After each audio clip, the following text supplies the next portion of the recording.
اول حاجه هناخد من الباليت دي بتاعت شجلام، هناخد لون بني فاتح سيكا، هناخد على الجفن كله بالمنظر ده.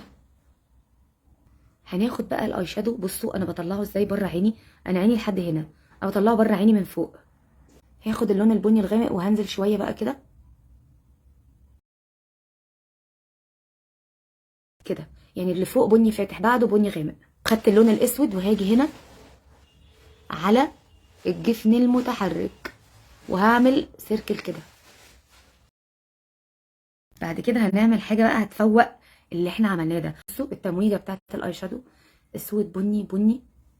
استخدم الجليتر ده بتاع مايت سينما. هناخد كده جليتر ازرق وهدخل على الاسود بالجليتر الازرق. ناخد منه في الفرشه وانضف بيه.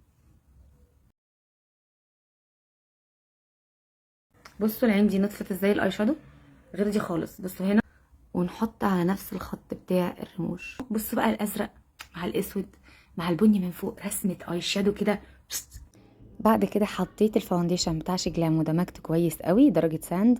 وبعد كده برضو حطيت الكونسيلر بتاع شجلام او اللي هو يعني الميك اب بتاع شي ان عامه، ودمجته برده في اماكن الاضاءه. بعد كده استخدمت الكونتور بتاع 52 فوريفر 52. طبعا عملت الكونتورنج على الخد بس والمناخير كده، وصغرت القوره شويه وسبت الاماكن الفاتحه زي ما هي. بعد كده برده استخدمت الهايلايتر بتاع شجلام تحت الحواجب علشان ينور كده تحت الحواجب والزاويه اللي جوه بتاعه العين.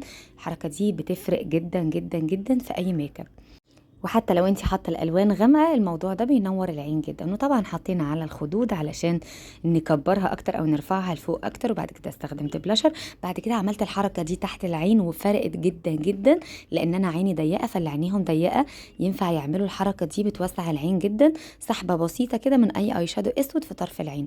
بعد كده حطيت الروج ده من لوريال، طبعا نود لان احنا كترنا وافورنا قوي في العين، فخلينا في الروج نكون حاجه كده خفيفه مش باينه قوي.